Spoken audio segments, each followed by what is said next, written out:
صدق اللہ العظیم۔ اللہم صلی علی محمد وعلی آل محمد وبارک وسلم۔ رب اشرح لی صدری ویسر لی امری واحلل عقدۃ من لسانی یفقہوا قولی واجعل لی وزیرا من اہلی آمین یا رب العالمین۔ ناظرین کرام، السلام علیکم ورحمۃ اللہ وبرکاتہ۔ پروگرام تعلیمات قرآن میں آپ کو خوش آمدید کہتے ہیں۔ الحمدللہ قرآن حکیم کے ایک ایک پارے کے مضامین کو ہم ایک ایک نشست میں سمجھنے کی کوشش کر رہے ہیں، اور آج جیسا کہ آپ کے علم میں ہے تیسرے پارے کے حوالے سے انشاءاللہ ہم گفتگو کریں گے۔ تیسرے پارے میں سورۃ البقرہ پر بھی بات ہوگی اور سورہ آل عمران کا بھی اسی میں آغاز ہوگا۔ آئیے ہمیشہ کی ترتیب کی طرح بات کو آگے بڑھاتے ہیں اور سب سے پہلے تعارف آپ کے سامنے رکھتے ہیں۔ تعارف کے حوالے سے پہلی بات جو بیان کی جا چکی ہے، قرآن کریم کے پارہ نمبر 3 کا مطالعہ یہ آج پیش کیا جائے گا انشاءاللہ۔ اسی ضمن میں آگے لکھا ہے سورۃ البقرہ رکوع نمبر 34 تا 40 اور یعنی آیات 253 تا 286، یہ پورا مقام سورۃ البقرہ کا تیسرے پارے میں شامل ہے، اور اسی کے بعد سورہ آل عمران کا آغاز ہوتا ہے۔ چنانچہ آگے لکھا ہے سورہ آل عمران رکوع 1 تا 9 یعنی آیات 1 تا 91، یہ آیات تیسرے پارے میں شامل ہیں۔ ان کے مضامین کا جائزہ بھی آپ کی خدمت میں پیش کیا جائے گا۔ اس کے بعد آگے بڑھتے ہیں، مقاصد مطالعہ یعنی لرننگ آبجیکٹیوز، کیا آج ہم سیکھ رہے ہیں اور کیوں سیکھ رہے ہیں اور کیا کیا گوشے ہمارے سامنے آئیں گے۔ ہمیشہ ایک ہی بات آپ کے سامنے بیان کی جاتی ہے، اور آپ بھی دیکھ رہے ہوں گے کہ مقاصد مطالعہ کی ہیڈنگز ہمیشہ ایک ہی ہوتی ہیں۔ اس کی وجہ یہ ہے کہ ہر مرتبہ پارہ مختلف ہوتا ہے لیکن مقاصد ہمیشہ ایک ہی رہیں گے۔ وہ 3 باتیں ہیں۔ پہلی بات، پارہ نمبر 3 کی آیات کے مضامین کا جائزہ آیات کے اعتبار سے گروپس کی صورت میں آپ کے سامنے ہم پیش کرتے ہیں۔ پھر منتخب آیات کا مطالعہ، سلیکٹڈ آیات جس میں بہت پیارے پہلو ہوتے ہیں، علمی نکات کے حوالے سے بھی اور خاص طور پر عملی ہدایات کے حوالے سے ان کا ذکر بھی ہوگا۔ اور اگلی بات ہے مقاصد مطالعہ کے حوالے سے زیر مطالعہ آیات میں بیان شدہ اہم اوامر و نواہی کا تذکرہ یعنی ڈوز اینڈ ڈونٹس آج کے پارے میں بھی اس کے حوالے سے آپ کے سامنے ذکر کریں گے انشاءاللہ تعالی۔ ناظرین کرام، اس کے بعد بات کو آگے بڑھاتے ہیں اور تعلیمات قرآن سیریز میں آج پارہ نمبر 3 ہے۔ آئیے اس کی آیات کا تجزیہ آپ کے سامنے رکھتے ہیں۔ پہلے سورۃ البقرہ کی آیات کا تجزیہ، کیونکہ اس سورت کی کافی آیات تیسرے پارے میں شامل ہیں۔ آئیے مطالعہ شروع کر رہے ہیں ہم آیت نمبر 253 سے۔ ذکر آیا انسان مجبور محض نہیں، مراد اللہ تعالیٰ نے بندے کو اختیار دیا ہے، البتہ بندہ جس طرف چلنا چاہے گا اللہ تعالیٰ اسی کی توفیق بھی دے دیں گے، اب وہ چاہے خیر کی طرف چلے چاہے وہ شر کی طرف چلے۔ اس کے بعد آیت نمبر 254، نجات اخروی کے لیے چور دروازوں کی نفی، مراد یہ ہے کہ اس مقام پر بتایا گیا کہ کل کی تیاری آج کر لو، کل کوئی دوستی، جھوٹی سفارش، کوئی تعلقات، مدد کہیں سے نہیں ملے گی، آج عمل کا موقع ہے، کل کے چور دروازوں پر پابندی لگا دی گئی۔ اس کے بعد آیت نمبر 255، آیت الکرسی، توحید باری تعالیٰ کا خزانہ، اللہ تعالیٰ کی توحید کا بڑا جامع بیان، 10 جملے ایک ہی آیت الکرسی میں جو قرآن حکیم کے عظیم ترین آیت ہے، اللہ تعالیٰ کی ذات اور اللہ تعالیٰ کی صفات اور اللہ تعالیٰ کی عظمتوں کو بیان اس مقام پر عطا ہوا۔ پھر آیات 256 تا 257، کسی کو اسلام قبول کرنے پر مجبور نہیں کیا جائے گا، قبول اسلام میں جبر نہیں، لا اکراہ فی الدین، دین میں کوئی جبر نہیں، مراد قبول کرانے میں یعنی جبرن کسی کو مسلمان نہیں بنایا جائے گا۔ اس حوالے سے بات بالکل واضح، جو چاہے شکر گزار بنے، جو چاہے ناشکرہ بنے، البتہ مختصراً ایک بات کہ جو قبول کر چکا اس سے دین اسلام کے تقاضوں پر پابندی کرائی جائے گی، مثلا نماز کی پابندی کرایا جانا۔ اس کے بعد آیت نمبر 258، نمرود پر اتمام حجت، ابراہیم علیہ السلام کا مکالمہ ہے نمرود کے دربار میں وقت بادشاہ کے سامنے، اور توحید کے ایسے کھلے دلائل اس کے سامنے پیش کی کہ وہ حقہ بکا رہ گیا۔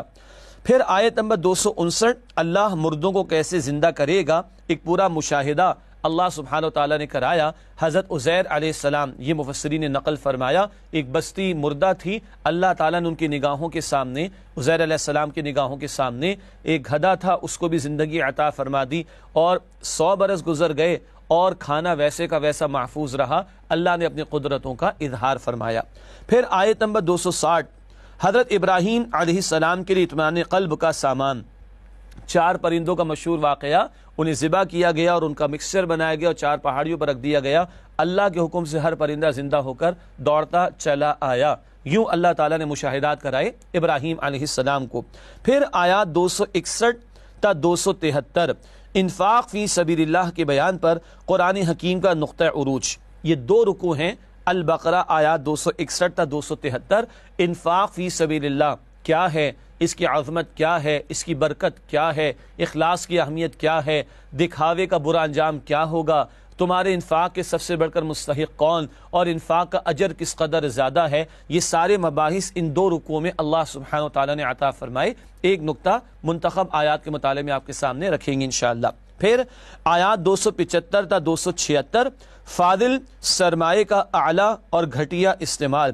اللہ نے مال دیا، بچت ہے آپ کے میرے پاس، بہترین استعمال ہے اللہ کی راہ میں لگاؤ، انفاق فی سبیل اللہ، اور بدترین استعمال کیا ہے، سود کے دھندے پر کوئی لگا کر سود کمانے کی کوشش کرے جو کہ حرام۔ پھر آیت نمبر 277، نماز اور زکوٰۃ معاملات کی درستگی کا ذریعہ۔ اللہ والے ایمان والے وہ ہیں جو نماز قائم کرتے ہیں، زکوٰۃ ادا کرتے ہیں۔ نماز بدنی عبادت، زکوٰۃ مالی عبادت، جان و مال سے جب اللہ کی عبادت کریں گے تو معاملات درست ہوتے چلے جائیں گے۔ پھر آیات 278 تا 280، عملی اعتبار سے بدترین گناہ سود ہے۔ آگے تفصیل بھی بیان کریں گے۔ سود خوری کرنے والوں کو، سود کے معاملات میں مبتلا رہنے والوں کو اللہ اور اس کے رسول صلی اللہ علیہ وسلم سے جنگ کا ڈراوا دیا گیا ہے، یہ بات اس مقام پر بیان ہوئی۔ پھر آیت نمبر 281 to 81، آخرت میں جواب دہی کا احساس، عمل کی اصلاح کا ذریعہ۔ یہ ایک روایت کے مطابق آخری آیت تھی نزول کے اعتبار سے جو نبی صلی اللہ علیہ وسلم پر نازل ہوئی۔ آخرت کا یقین دل میں ہو تبھی عمل درست ہوتا چلا جائے گا۔ اس کے بعد ناظرین کرام اگلی آیت سورۃ البقرہ آیت نمبر 282، اور یہ قرآن حکیم کی طویل ترین آیت ہے۔ قرآن حکیم کی طویل ترین آیت کس موضوع پر ہے، آئیے پڑھتے ہیں۔ ادھار معاملے کے حوالے سے ہدایات قرآنی، قرض کا معاملہ، ادھار کا معاملہ جس کو ہم بڑا لائٹ لیتے ہیں، قرآن کی طویل ترین آیت اسی موضوع پر ہے کہ قرض کو لکھا جائے اور اس پر گواہ بھی بنائے جائیں۔ پھر آیت نمبر 284، اللہ کے ہر عمل کا محاسبہ ہوگا، اللہ تعالی ہم سب کے حساب کو آسان فرمائے، ہر بات اللہ کے ہاں پیش ہوگی، چاہے اندر چھپی ہوئی ہے یا زبان پر ہے یا عمل میں ہے۔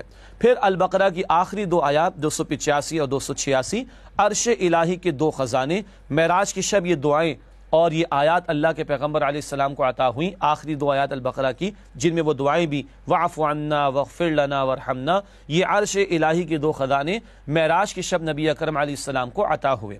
ناظرین کرام الحمدللہ تیسرے پارے میں البقرہ کی جو آیات تھی ان کے مضامین کا تجزیہ آپ کے سامنے پیش کیا گیا۔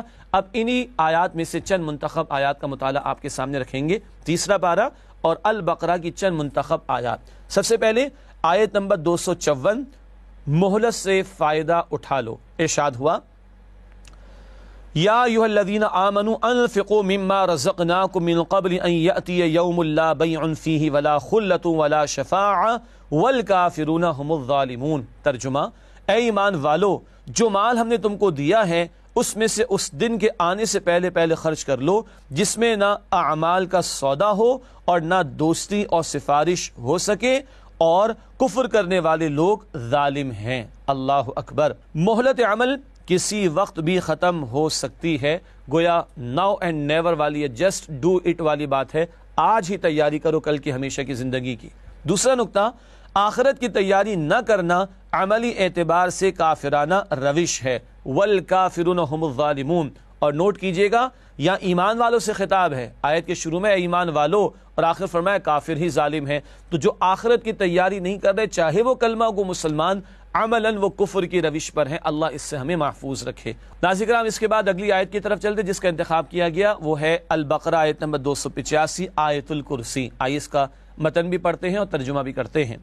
اللہ لا الہ الا ھو الحی القیوم لا تأخذہ سنۃ ولا نوم لہ ما فی السماوات وما فی الارض من ذا الذی یشفع عنده الا بإذنہ یعلم ما بین ایدیہم وما خلفہم ولا یحیطون بشیء من علمہ الا بما شاء وسع کرسیہ السماوات والارض ولا یؤودہ حفظہما وہو العلی العظیم۔ بڑی جلال والی آیت، تقریباً 10 جملے ہیں، آئیے اس کا ترجمہ کرتے ہیں۔ اللہ وہ معبود برحق ہے کہ اس کے سوا کوئی عبادت کے لائق نہیں، زندہ ہمیشہ رہنے والا، اسے نہ اونگ آتی ہے نہ نیند، جو کچھ آسمانوں میں اور جو کچھ زمین میں ہے سب اسی کا ہے۔ کون ہے جو اس کی اجازت کے بغیر اس سے کسی کی سفارش کر سکے؟ جو کچھ لوگوں کے روبرو ہو رہا ہے اور جو کچھ ان کے پیچھے ہو چکا ہے اسے سب معلوم ہے، اور وہ اس کی معلومات میں سے کسی چیز پر دسترس حاصل نہیں کر سکتے۔ ہاں جس قدر وہ چاہتا ہے اس کی بادشاہی آسمان اور زمین پر حاوی ہے، اور اسے ان کی حفاظت کچھ بھی دشوار نہیں، وہ بڑا عالی رتبہ اور جلیل القدر ہے۔ ناظرین کرام، یہ آیت الکرسی کا ترجمہ بڑے پیارے الفاظ اور بڑے جامع الفاظ اس مقام پر آئے۔ اس حوالے سے تشریح میں پہلی بات، توحید باری تعالیٰ کا خزانہ، اللہ سبحانہ و تعالیٰ کی ذات، اس کی صفات اور عظمتوں کا ذکر۔ پھر فضیلت آیت الکرسی، حدیث شریف میں ہے کہ جو ہر فرض نماز کے بعد اس کی تلاوت کا اہتمام کرے، اس کے اور جنت کے داخلے میں موت ہی کا فصل ہوگا۔ اللہ اکبر۔ اور حدیث میں اس کو قرآن حکیم کی آیتوں کی سردار اور عظیم ترین آیت بھی کہا گیا۔ آخری بات اس آیت کی تشریح میں، توحید کے عملی تقاضے۔ اللہ وہ ہے جو الحی اور القیوم ہے، اس کی ذات پر یقین رکھنا، وہ سب کو جانتا ہے، احساس رکھنا کل وہ پوچھے گا بھی، کائنات کی بادشاہت اسی کے لیے ہے، تو تم اس کے بندے بنو، خدائی کے دعوے کرنے کی، من چاہی زندگی بسر کرنے کی کوشش نہ کرو۔ اس کے بعد اگلی آیت جس کا انتخاب کیا گیا، البقرہ آیت نمبر 261، انفاق کا اجر بیان ہوا ہے۔ اس مقام پر ارشاد ہوا، مثل الذین ينفقون اموالهم في سبيل الله كمثل حبة انبتت 7 سنابل في كل سنبلة 100 حبة والله يضاعف لمن يشاء والله واسع علیم۔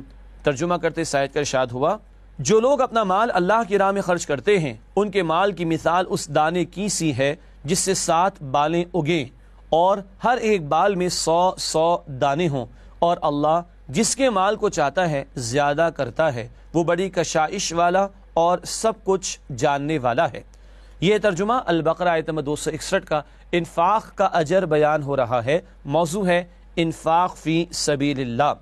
اور یہاں ایک اور نقطہ سمجھ لینے کی ضرورت ہے، انفاق فی سبیل اللہ ایک مجموعی اصطلاح ہے، اس کے 2 بڑے بڑے حصے ہیں۔ آگے لکھا ہے صدقہ اور قرض حسن۔ صدقہ عام طور پر وہ مال ہے جو بندوں کی حاجات پر خرچ کیا جاتا ہے، اور صدقے کی فرض شکل وہ زکوٰۃ ہے۔ سورہ توبہ آیت نمبر 60 میں جہاں زکوٰۃ کے 8 مصارف کا بیان، کہاں کہاں زکوٰۃ خرچ ہوگی، وہاں صدقات کا لفظ آیا۔ تو صدقہ وہ مال جو عام طور پر بندوں کی حاجات کے لیے خرچ کیا جائے، اور اس کی فرض شکل زکوٰۃ ہے، واجب شکل صدقہ فطر ہے، اور پھر نفلی صدقات بھی ہیں۔ قرض حسن بھی قرآن کی اصطلاح ہے۔ یہ وہ مال ہے جو اللہ کے دین کی نشر و اشاعت، اللہ کے دین کے نفاذ اور اللہ کے کلمے کی سربلندی کے لیے خرچ کیا جائے، قرض حسن قرآن اس کو کہتا ہے۔ ان دونوں کا مجموعہ انفاق فی سبیل اللہ کہلاتا ہے۔ مزید آگے لکھا ہے، ثواب میں اضافہ خلوص اور حالات کی بنیاد پر، یعنی 7 بالیں اگیں اور ہر بال میں 100 دانے ہوں، یہ 700 گنا ہوا، 700 ٹائمز۔ اور آگے ذکر آتا ہے واللہ یضاعف لمن یشاء، اللہ جس کے لیے چاہتا ہے اور بڑھا دیتا ہے۔ تو جتنا بندہ خلوص کے ساتھ اللہ کی راہ میں مال پیش کرے، جتنے مشکل حالات میں پیش کرے، اس کے اعتبار سے اس کا اجر بڑھتا چلا جائے گا۔ اور یہ ریٹ ساری دنیا مل کر بھی آفر نہیں کر سکتی، جو رب نے آفر کیا تو بینک آف اللہ انلمیٹڈ میں لگانا چاہیے، 700 گنا، اور اس سے بڑھ کر بھی اللہ عطا فرمائے گا۔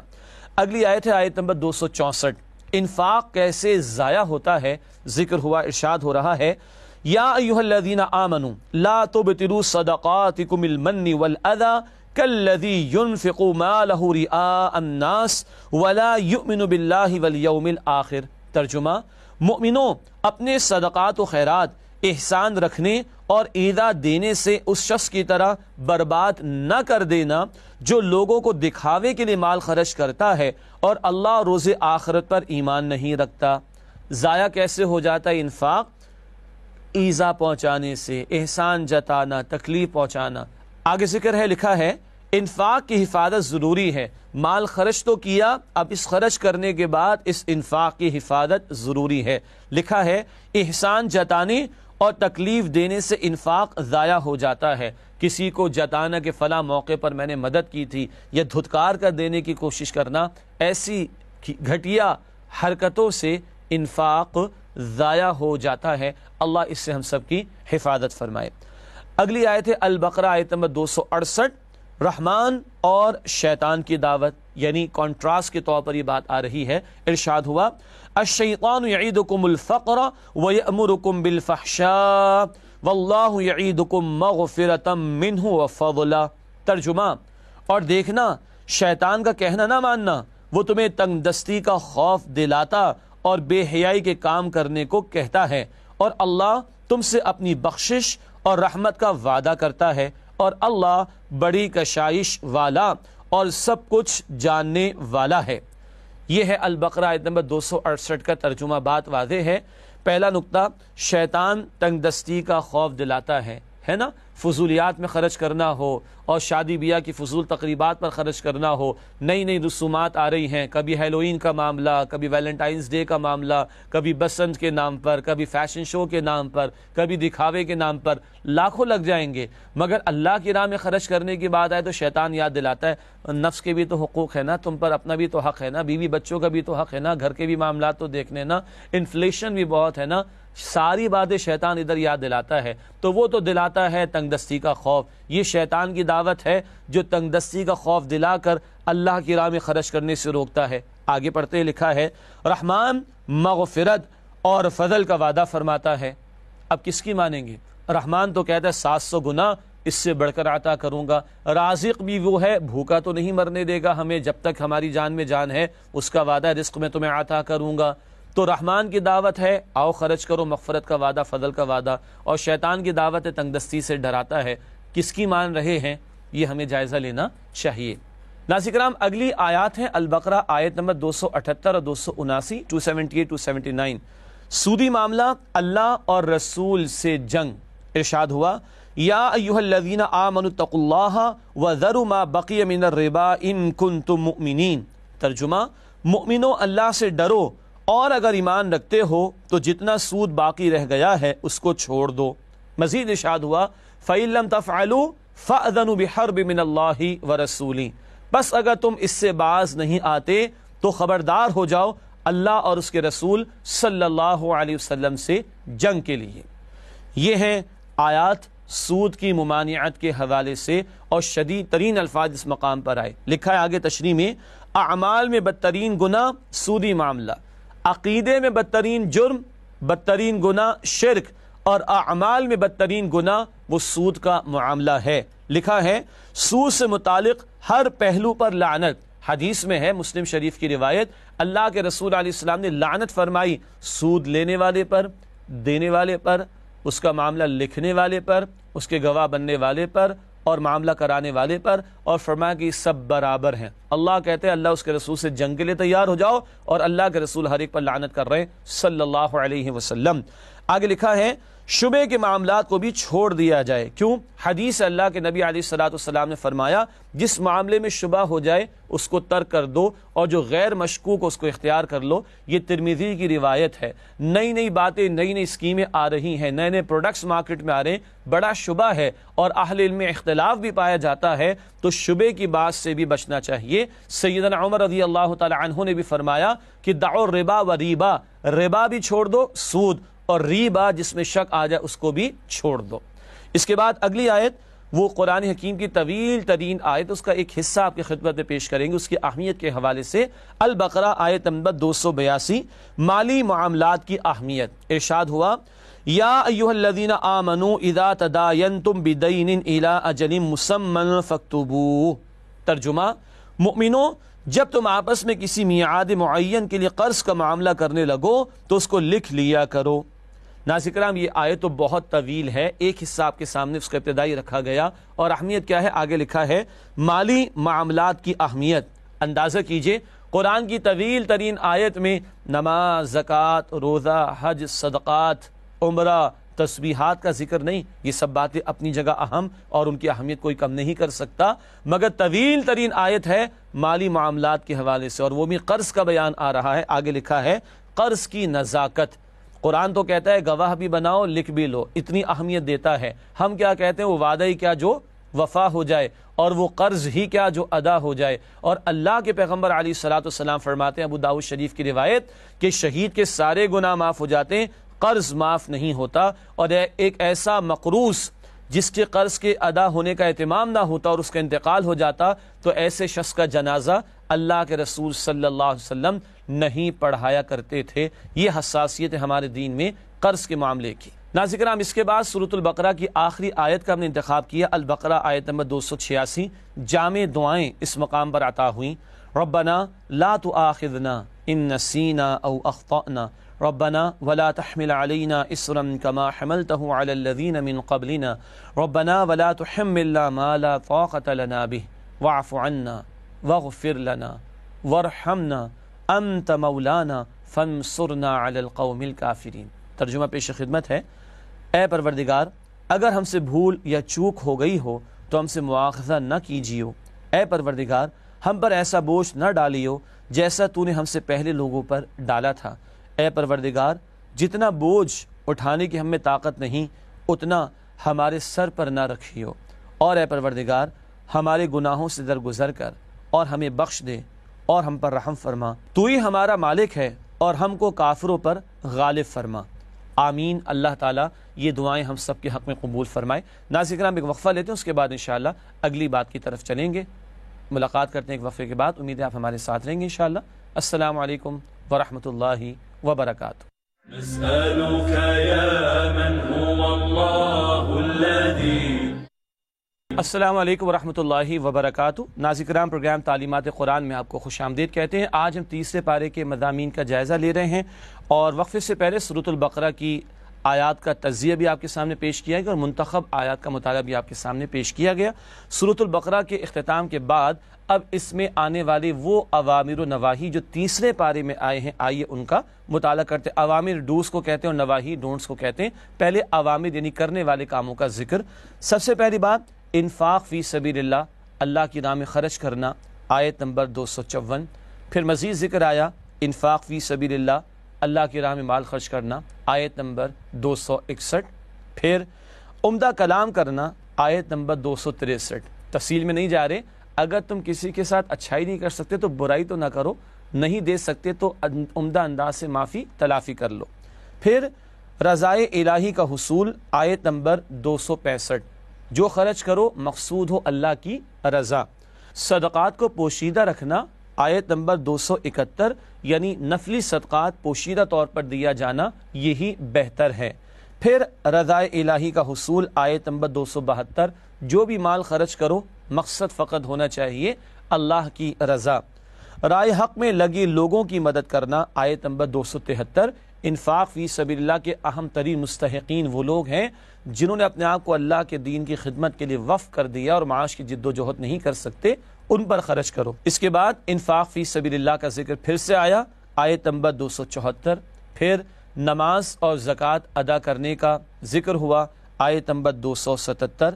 خوف آخرت اختیار کرنا، کل کی پیشی کا لحاظ رکھنا، آیت نمبر 281 میں ذکر ہوا۔ قرض کا معاملہ لکھ لینا، اس کا ذکر البقرہ آیت نمبر 282 میں ہوا، اس کا ہم نے مطالعہ بھی تھوڑا سا کیا تھا۔ قرض کے معاملے پر گواہ بنانا، آیت نمبر 282، لکھنے کا بھی ذکر ہے اور گواہ بنانے کی بھی تلقین ہے۔ امانت کی ادائیگی، آیت نمبر 282، قرض بھی ایک امانت ہے، واپس کرنا چاہیے، اور کوئی شے کسی نے گروی رکھوائی تو وہ بھی واپس کر دینی چاہیے۔ خوف آخرت، آیت نمبر 284، عمل تبھی درست ہوگا جب دل میں آخرت کا احساس ہو۔ تمام رسولوں پر ایمان، آیت نمبر 285، ہم مسلمان بڑے براڈ مائنڈڈ ہیں، سارے رسولوں پر ایمان رکھتے ہیں، اس کے بغیر ہمارا ایمان نامکمل۔ اطاعت احکامات الہی، آیت نمبر 285، سمعنا و اطعنا، کہو کہ ہم نے سنا اور ہم نے مانا، اللہ کے تمام احکامات پر عمل کرنے کا تقاضا۔ اور پھر آیت نمبر 286، اس میں ذکر آیا اللہ کے حضور توبہ اور دعا، بڑی جامع اور پیاری دعائیں البقرہ کی آخری آیت میں ہمارے سامنے آئی تھی، ہم نے ترجمہ بھی آپ کے سامنے رکھا تھا۔ ناظرین کرام، یہ اوامر کا بیان تھا جو البقرہ کی ان آیات میں آئے ہیں جو تیسرے پارے میں شامل ہیں۔ اب انہی آیات جو کہ تیسرے پارے میں البقرہ کی، ان میں جو نواہی کا ذکر آیا، ڈونٹس کا بیان آیا، آئیے اس کی لسٹ آپ کے سامنے رکھتے ہیں۔ اس حوالے سے پہلی بات، احسان جتلانا، آیت نمبر 264، وہی انفاق کے معاملے میں احسان جتانا اس سے روکا گیا۔ دکھاوا، آیت نمبر 264، ریاکاری، دکھاوا، یہ وہ لوگ ہیں جن کا اللہ اور آخرت پر ایمان نہیں ہوتا، اللہ اس سے ہمیں محفوظ رکھے۔ پھر بخل یعنی کنجوسی، اس سے روکا گیا ہے ہمارے دین میں، آیت نمبر 268 میں ذکر ہے۔ بے حیائی اس سے روکا گیا ہے، آیت نمبر 268 میں ہی ذکر آیا، اور وہ شیطان ہے جو بے حیائی کے دھندوں پر لگاتا اور انفاق فی سبیل اللہ سے روکتا ہے۔ لوگوں سے لپٹ کر سوال کرنا، آیت نمبر 273، یہ ایسا کام ہے جس سے روکا گیا ہے اور منع کیا گیا ہے، بلا ضرورت سوال کرنے سے منع فرمایا گیا ہے۔ اور سودی معاملہ، اللہ اور رسول صلی اللہ علیہ وسلم سے اعلان جنگ، یہ آیت نمبر 279 میں بات آئی۔ اللہ تعالیٰ سود کے ہر پہلو اور معاملے سے ہماری حفاظت فرمائے۔ ناظرین کرام، الحمدللہ سورہ البقرہ میں آنے والے اوامر اور نواہی کا بیان مکمل ہوا۔ نسألك يا من هو الله الذي آگے چلتے ہیں اور اب سورہ آل عمران کا مطالعہ شروع کرتے ہیں۔ سورہ آل عمران کی آیات کا تجزیہ سب سے پہلے آپ کے سامنے رکھیں گے۔ تیسرے پارے میں آیت نمبر 91 تک سورہ آل عمران کی آیات شامل ہیں۔ آئیے سورہ آل عمران کی آیات کا تجزیہ اور اس کے مضامین کا جائزہ آپ کے سامنے پیش کرتے ہیں۔ سب سے پہلے سورہ آل عمران آیات 1 تا 6، ذات و صفات باری تعالی کا بیان۔ اللہ سبحانہ و تعالیٰ کی ذات اور اللہ کی صفات کا ذکر آیا۔ اللہ تعالیٰ ہی خالق ہے اور عمدگی کے ساتھ تخلیق فرمانے والا ہے، اور وہی غالب حکمت والا ہے۔ اس کی عظمتوں کا آل عمران کی پہلی 6 آیات میں بیان آیا۔ پھر آیات 7 تا 9، فتنہ پیدا کرنے والوں کا طرز عمل۔ اس مقام پر 2 قسم کی آیات کا بیان آیا۔ ایک کو محکمات کہتے ہیں، وہ آیات جو بالکل واضح ہیں، جن کے معنی واضح ہیں، نماز ادا کرو، والدین کے ساتھ اس سے سلوک کرو۔ اور کچھ آیات متشابہات جن کو کہا گیا، جن کے معنی واضح نہیں ہیں، مثلا اللہ کی کرسی، اللہ کا چہرہ، یہ متشابہات میں سے ہیں۔ ایمان والے سب پر ایمان رکھتے ہیں، مگر جن کے دل میں ٹیڑھ ہوتا ہے، جن کے باطن میں خبث اور گندگی ہوتی ہے، وہ متشابہات کے پیچھے پڑتے ہیں۔ تو یہاں فتنہ پیدا کرنے والوں کے طرز عمل کا ذکر ہوا ہے۔ پھر آیات 10 تا 13 کفار کے لیے وعید یعنی ڈراوا بیان کیا گیا۔ وہ لوگ کہ جو نبی اکرم علیہ السلام کی مخالفت کر رہے ہیں، خاص طور پر یہود کا ذکر بھی ہو رہا ہے، ان کو دردناک انجام سے خبردار کیا گیا ہے۔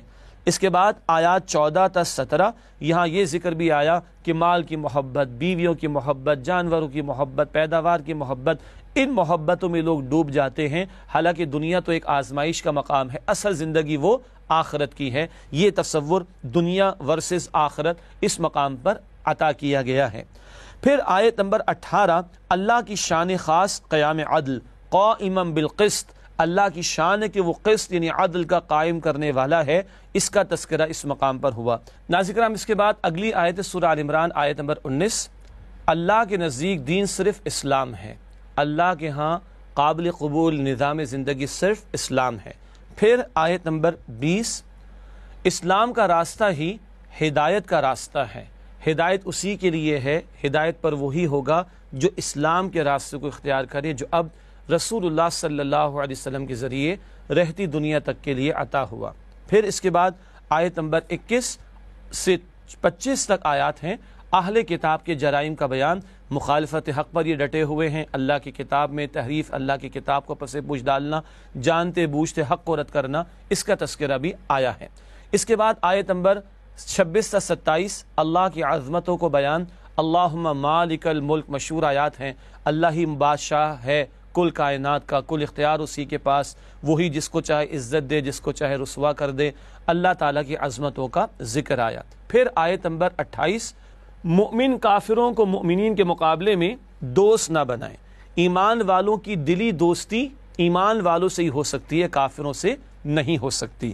اس کے بعد آیات 29 تا 30، اللہ انسان کے ظاہر و باطن سے واقف ہے، کوئی بات بھی اللہ سے پوشیدہ نہیں۔ پھر آیت نمبر 31، اللہ کی محبت اتباع رسول صلی اللہ علیہ وسلم سے حاصل ہوگی، اللہ کی محبت کا دعویٰ ہے تو رسول اللہ علیہ السلام کی اتباع کرنی ہوگی، یہ آیت بعد میں بیان بھی کریں گے انشاءاللہ۔ پھر آیت نمبر 32، اطاعت رسول صلی اللہ علیہ وسلم سے اعراض کفر ہے، جو رسول اللہ علیہ السلام کی اطاعت نہیں کر رہا وہ کافرانہ روش پر ہے، یہ بات بیان کی گئی۔ اس کے بعد آیات 33 سے 36، آل عمران پر عنایت ربانی، بی بی مریم سلام علیہا کے والد کا نام بھی عمران تھا، اس گھرانے کے حوالے سے بھی گفتگو اور اللہ کی رحمت ان پر نازل ہونا ذکر ہوا۔ پھر آیات 37 تا 41، حضرت یحییٰ علیہ السلام کی معجزانہ ولادت، بوڑھے ہیں زکریا علیہ السلام اور ان کی اہلیہ بانجھ، اور معجزانہ طور پر یحییٰ علیہ السلام کی ولادت ہوئی۔ پھر آیات 42 تا 44، حضرت مریم سلام علیہا کی تمام جہان کی عورتوں پر فضیلت، اللہ نے ان کی عفت کا بھی اعلان فرمایا اور ان کی عظمت کا بھی ذکر فرمایا۔ بی بی مریم سلام علیہا۔ اگلی آیات 45 تا 49 حضرت عیسیٰ علیہ السلام کی معجزانہ ولادت اور ان کے معجزات۔ بی بی مریم سلام علیہا کے ہاں بغیر والد اللہ کے کلمہ کن سے عیسیٰ علیہ السلام کی معجزانہ ولادت اور ان کو عطا کیے جانے والے معجزات کا ذکر آیا ہے۔ اس کے بعد آیات 50 سے 54 حضرت عیسیٰ علیہ السلام کی دعوت اور بنی اسرائیل کا رد عمل۔ عیسیٰ علیہ السلام کی دعوت توحید تھی، مگر بنی اسرائیل یعنی یہود خاص طور پر وہ ان کے دشمن ہو گئے معاذ اللہ، اور ان کی مخالفت پر کمر بستہ ہو گئے، حتیٰ کہ جان تک کے درپے ہونے لگے۔ پھر آیات 55 تا 58 حضرت عیسیٰ علیہ السلام کا رفع آسمانی، سازش کر کے معاذ اللہ سولی دلوانے کی کوشش کی گئی عیسیٰ علیہ السلام کو، اللہ تعالیٰ نے انہیں زندہ آسمانوں پر بلند فرما لیا۔ پھر آیات 59 تا 63 حضرت عیسیٰ علیہ السلام کی مثال حضرت آدم علیہ السلام کی طرح ہے، یعنی عیسیٰ علیہ السلام اگر بغیر والد پیدا ہوئے تو ایسا تھوڑے کہ ان کو خدائی کا درجہ دے دیا جائے معاذ اللہ، پھر تو آدم علیہ السلام وہ تو بغیر والدین پیدا ہوئے، ان کا درجہ تو اور زیادہ آگے ہو جائے گا۔ نہیں، اللہ نے بغیر والدین آدم کو پیدا کیا علیہ السلام، اسی اللہ نے بغیر والد عیسیٰ کو پیدا کیا علیہ السلام۔ اس کے بعد آیات 64 تا 68 آل عمران کی اہل کتاب کے لیے دعوت، بڑا پیارا انداز ہے کہ مشترک امور سے دعوت کا کام شروع کیا جائے، بڑے پیارے آداب دعوت کے اس مقام پر عطا ہوئے ہیں۔ اس کے بعد آیات 69 تا 71 اہل کتاب کی مسلمانوں سے دشمنی، خصوصاً یہود بھی، کہ وہ مان کر نہیں دیتے بلکہ دشمن بنے بیٹھے ہیں کہ مسلمان بھی حق سے دور ہو جائیں۔ پھر آیات 72 تا 74 شعوری منافقت، یہود کی سازش۔ صبح ان میں سے کچھ نبی علیہ السلام کی محفل میں آتے، ایمان کا دعویٰ کرتے اور شام میں انکار کرتے، تاکہ نفسیاتی طور پر لوگوں کو دین سے پھیرنے کی کوشش کرے معاذ اللہ۔ پھر آیات 75 تا 77 اہل کتاب میں نیک لوگ بھی ہیں۔ یہ قرآن کا اعجاز ہے، یہ اللہ کا کلام ہے اور اللہ کے کلام میں عدل اور توازن ہے۔ اگر کچھ خوبیاں اہل کتاب میں سے کچھ لوگوں میں ہیں، قرآن ان کا بھی ذکر فرماتا، اس مقام پر بھی کیا گیا۔ آیت نمبر 78 یہود کا اللہ کی کتاب میں تحریف کرنا، البقرہ میں بھی اس کا ذکر تھا، آل عمران میں بھی ذکر آ رہا ہے، تبدیلی کر دینا۔ آیات 79 تا 80 نبی کے لیے امکان نہیں کہ وہ شرک کی تعلیم دے، یعنی پیغمبروں پر الزام تراشیاں ہوئیں اور عیسیٰ علیہ السلام کی طرف بھی غلط باتوں کو منسوخ کیا گیا، بتایا گیا کہ پیغمبر اللہ کی بندگی اور عبادت کی دعوت دیتے، نہ کہ معاذ اللہ بقول تمہارے وہ اس طرح کے امور کو بیان کرے جو شرکی طرز عمل ہوں۔ پھر آیات 81 تا 82 انبیاء کرام سے عہد خاص، یہ عہد خاص آخری رسول صلی اللہ علیہ وسلم کے تعلق سے بھی تھا، اور رسولوں سے اگر عہد لیا گیا تو وہ ان کی امتوں پر بھی لاگو ہوگا۔ گویا یہود و نصارہ کو آخری رسول نبی صلی اللہ علیہ وسلم پر ایمان لانے اور ان کی نصرت کرنے کی دعوت دی جا رہی ہے۔ آیت نمبر 83 پوری کائنات کا دین اسلام ہے، ساری کائنات کا ذرہ ذرہ اللہ کے حکم کے تابع ہے، اور یہ تابع ہو جانا، سرنڈر کر دینا، یہی اسلام ہے۔ پھر آیت نمبر 84 ہر نبی پر ایمان لانا ضروری ہے، کسی ایک پر بھی ایمان نہ لایا جائے تو پھر ایمان نامکمل اور ہے ہی نہیں بلکہ ایمان۔ آخر میں آیات 85 تا 91 اسلام کے سوا اور کوئی دین قابل قبول نہیں، یہی اسلام اللہ کے ہاں دین کے طور پر قابل قبول، اور اسی کو قبول کرنے کی دعوت اہل کتاب خصوصاً نصارہ کو بھی دی جا رہی ہے۔ ناظرین کرام، الحمدللہ سورہ آل عمران کی وہ آیات 1 تا 91 جو تیسرے پارے میں شامل ہیں، ان کا تجزیہ اور مضامین کا جائزہ آپ کی خدمت میں پیش کیا گیا۔ اب چلتے منتخب آیات کے مطالعے کی طرف، جو سورہ آل عمران کی چند وہ آیات ہیں جو تیسرے پارے میں شامل ہیں۔ سب سے پہلے آیت نمبر 7، آیات قرآنی کی 2 اقسام۔ ارشاد ہوا هو الذی انزل علیک الکتاب منہ آیات محکمات ہن ام الکتاب واخر متشابہات فاما الذین فی قلوبہم زیغ فیتبعون ما تشابہ منہ ابتغاء الفتنة وابتغاء تأویلہ۔ ترجمہ، وہی تو ہے جس نے تم پر کتاب نازل کی، جس کی بعض آیتیں محکم ہیں اور وہی اصل کتاب ہیں، اور بعض متشابہ ہیں، تو جن لوگوں کے دلوں میں کجی ہے وہ متشابہات کا اتباع کرتے ہیں تاکہ فتنہ برپا کر دیں اور مراد اصلی کا پتہ لگائیں۔ ناظرین کرام، اس مقام پر 2 قسم کی آیات کا بیان وہ آگے ہم نے لکھا ہے، محکمات اور متشابہات۔ محکمات جن کے معنی واضح، جس میں اکثر احکامات بھی ہیں، اور متشابہات جن کے معنی واضح نہیں، جیسے کہ اللہ کا ہاتھ، اللہ کی کرسی، اللہ کا چہرہ۔ کیا ہونا چاہیے طرز عمل؟ آگے لکھا ہے اہل ایمان کا رویہ سب پر ایمان اور محکمات پر توجہ، ساری آیات کو مانتے ہیں مگر محکمات جس میں ڈوز اینڈ ڈونٹس کرنے کے تقاضے ان پر فوکس ہوتا ہے، اور یہی عملی پہلو بھی ہے اللہ کی کتاب کا۔ اگلا نقطہ اہل باطل کا رویہ متشابہات پر توجہ، معنی تلاش کرنے کے پیچھے لگے رہیں گے اور عمل سے کوئی تعلق نہیں ہوگا، یہ اہل باطل کا رویہ ہوا کرتا ہے۔ اس کے بعد اگلی آیت سورہ آل عمران آیت نمبر 14 حب دنیا کا بیان اس مقام پر ارشاد ہوا زُيِّنَ لِلنَّاسِ حُبُّ الشَّهَوَاتِ مِنَ النِّسَاءِ وَالْبَنِينَ وَالْقَنَاطِيرِ الْمُقَنطَرَةِ مِنَ الذَّهَبِ وَالْفِضَّةِ وَالْخَيْلِ الْمُسَوَّمَةِ وَالْأَنْعَامِ وَالْحَرْثِ ذَلِكَ مَتَاعُ الْحَيَاةِ الدُّنْيَا وَاللَّهُ عِندَهُ حُسْنُ الْمَآبِ۔ ترجمہ، لوگوں کو ان کی خواہشوں کی چیزیں یعنی عورتیں اور بیٹے اور سونے اور چاندی کے بڑے بڑے ڈھیر اور نشان لگے ہوئے گھوڑے اور مویشی اور کھیتی بڑی زینت دار معلوم ہوتی ہیں، مگر یہ سب دنیا ہی کی زندگی کے سامان ہیں اور اللہ کے پاس بہت اچھا ٹھکانہ ہے۔ دو نقطے آپ کے سامنے رکھیں گے تشریح میں۔ پہلی بات، دنیا عارضی اور آخرت دائمی ہے۔ یہ ساری چیزیں ضرورت کی بھی ہیں، بس ضرورت کی حد تک ان کو اختیار کیا جائے اور ان کو مقصود نہ بنایا جائے، اس لیے کہ دنیا عارضی، یہ چیزیں بھی عارضی ہیں اور اصل زندگی وہ آخرت کی ہے۔ لکھا ہے آگے مزید، دنیاوی اسباب کو درست انداز سے استعمال کر کے آخرت میں مفید بنایا جا سکتا ہے۔ اللہ تعالی ہمیں توفیق دے، رہیں دنیا میں مگر تیاری اصل زندگی آخرت کی کریں۔ اس کے بعد اگلی آیت ہے سورہ آل عمران آیت نمبر 19، اسلام نظام زندگی ہے۔ ارشاد ہوا ان الدین عند اللہ الاسلام، ترجمہ، دین تو اللہ کے نزدیک اسلام ہے۔ تشریح کے حوالے سے پہلی بات، اسلام ریلیجن نہیں بلکہ کوڈ آف لائف ہے۔ یہ بدقسمتی ہے کہ آج مسلمان بھی اسلام کو ریلیجن سمجھ بیٹھے، جبکہ ریلیجن انفرادی زندگی تک محدود ہوتا ہے۔ اسلام ایک دین ہے، نظام حیات، اور پوری زندگی اور انفرادی اجتماعی دونوں گوشوں کے لیے رہنمائی دیتا ہے۔ اللہ کے ہاں صرف اسلام ہی دین کے طور پر قابل قبول ہے، کوئی اور کوڈ آف لائف یا نظام حیات وہ اللہ کے ہاں قابل قبول نہیں۔ کیٹیگوریکل انداز میں بات واضح طور پر سامنے آ گئی۔ اگلی آیت ہے آیت نمبر 28 سورہ آل عمران، دوستی کا معیار۔ ارشاد ہوا لا يتخذ المؤمنون الكافرین اولیاء من دون المؤمنین ومن يفعل ذلك فليس من اللہ فی شیء۔ ترجمہ، مومنوں کو چاہیے کہ مومنوں کے سوا کافروں کو دوست نہ بنائیں، اور جو ایسا کرے گا اس سے اللہ کا کچھ عہد نہیں۔ اللہ اکبر، کیا ہدایت دی جا رہی، آئیے تشریح میں سمجھتے ہیں۔ ایمان والوں کی دلی دوستی صرف مؤمنین سے ہی ہو سکتی ہے۔ حسن سلوک تو جانوروں سے بھی ہوگا تو کافر سے بھی کر لیں، لیکن دلی دوستی مسلمان کی سر مسلمان سے ہوگی، غیر مسلموں سے عمدہ برتاؤ جائز ہے، مگر دلی دوستی مسلمان کی سر مسلمان سے ہی ہو سکتی ہے۔ بہت بڑا تقاضا آج کے تناظر میں بڑا غور و فکر کرنے کے حوالے سے ضرورت ہے۔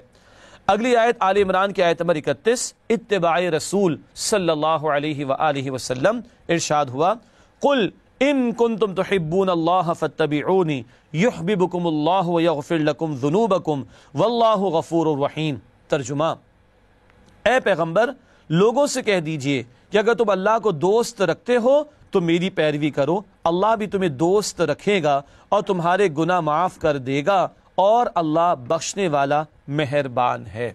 اللہ سے محبت کے دعوے کے لیے معیار بیان ہو رہا ہے، وہ کیا ہے؟ تشریح میں پہلی بات، اللہ کی محبت کا معیار اتباع رسول صلی اللہ علیہ وسلم ہے۔ مزید لکھا ہے اتباع زندگی کے تمام امور میں مطلوب ہے، کھانے پینے میں بھی، لباس میں بھی، سونے جاگنے میں بھی، نماز میں بھی، روزے میں بھی، اور طائف کی گلیوں والا پہلو بھی، دعوت دین، اور احد کے میدان والا پہلو بھی، نفاذ دین کی جد و جہد۔ لکھا ہے مزید سنت کا وسیع تصور پیش نظر رکھنا ضروری ہے، اتباع ہر گوشے ہر میدان میں کرنی ہے، یہاں تک کہ سب سے بڑا میدان اللہ کے دین کی دعوت اور اللہ کے دین کے نفاذ کی جد و جہد ہے۔ ناظرین کرام، اسی کے ساتھ اجازت چاہیں گے اور اگلے پروگرام میں چوتھے پارے کے مضامین کا جائزہ آپ کے سامنے پیش کریں گے انشاءاللہ۔ وآخر دعوانا ان الحمدللہ رب العالمین، والسلام علیکم ورحمۃ اللہ وبرکاتہ۔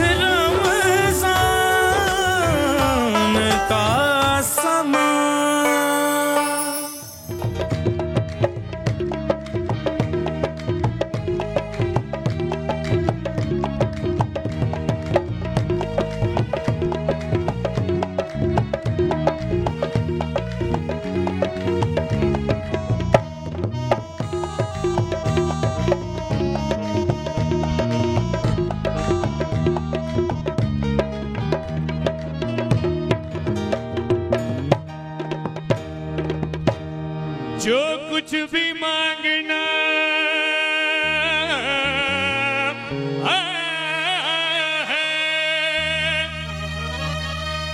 در مصطفیٰ سے مانگ، اللہ کے حبیب شہی انبیاء سے مانگ۔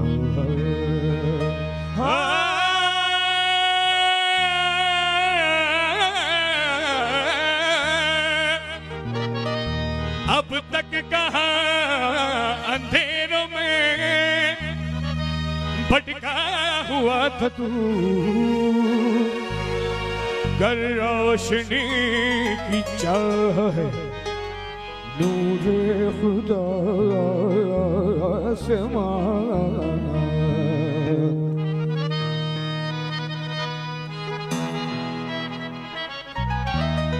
میرا کوئی نہیں ہے تیرے سوا، اللہ میرا کوئی نہیں ہے، میرا کوئی نہیں ہے تیرے سوا، میرا کوئی نہیں ہے تیرے سوا۔ میں بن کے سوالی آیا، میں بن کے سوالی آیا، میرا کوئی نہیں ہے تیرے سوا،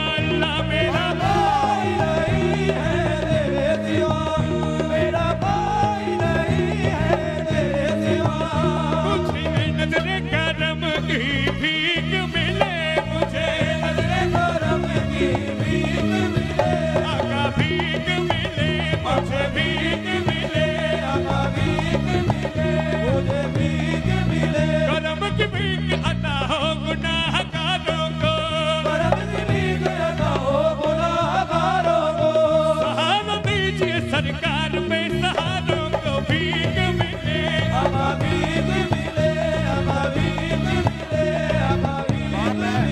اگر حضور کی رحمت کا آسرا ہو جائے، اگر حضور کی رحمت کا آسرا ہو جائے، زمان میں مجھے جینے کا حوصلہ ہو جائے، بھیک ملے، بھیک ملے، بھیک ملے، بھیک ملے، مجھے نظر کرم کی بھیک ملے، میں یہ جھولی خیالی میرا کوئی نہیں ہے تیرے سوا، میرا کوئی نہیں ہے تیرے سوا، میرا کوئی نہیں ہے تیرے سوا۔ جو اشعار میں پیش کرنے لگا ہوں اپنے دادا، اپنے چچا دادا، اپنے والد صاحب کو تھوڑا سا کاپی کرنے کی کوشش کروں گا۔ واہ واہ، اگر میں تھوڑا سا بھی کامیاب ہو گیا تو آپ لوگوں کی داد میری حوصلہ افزائی کرے گی۔ بجا گناہ میں گزری ہے زندگی ساری، بجا گناہ میں گزری ہے زندگی ساری، میں تجھ کو بھول گیا تھا رحمت والی، میں تجھ کو بھول گیا تھا رحمت والی، گناہ گر صحیفے پہ خوش نصیب ہوں میں، گناہ گر صحیفے پہ خوش نصیب ہوں میں، شریک امت عالی میں اے حبیب ہوں میں، شریک امت عالی میں حبیب ہوں میں خاک بن کے فضا میں بکھر گیا ہوتا، بن کے فضا میں بکھر گیا ہوتا، وسیلہ ملتا نہ تیرا تو مر گیا ہوتا، بھیک ملے، بھیک ملے، بھیک ملے، بھیک ملے، بھیک ملے، مجھے نظر کرم کی بھیک ملے، میں یہ جھولی خیالی میرا کوئی نہیں ہے تیرے سوا، میرا کوئی نہیں ہے تیرے سوا، میرا کوئی نہیں ہے تیرے سوا، جس کے لبوں پہ احمد مرسل کا نام ہے، واللہ اس پہ آتش دوزخ حرام ہے، مشکل کشا گواہ ہے، مشکل نہیں رہی، مشکل کے وقت جب کہا صلی اللہ علیہ، خلقت کا راہبر ہے خدا کا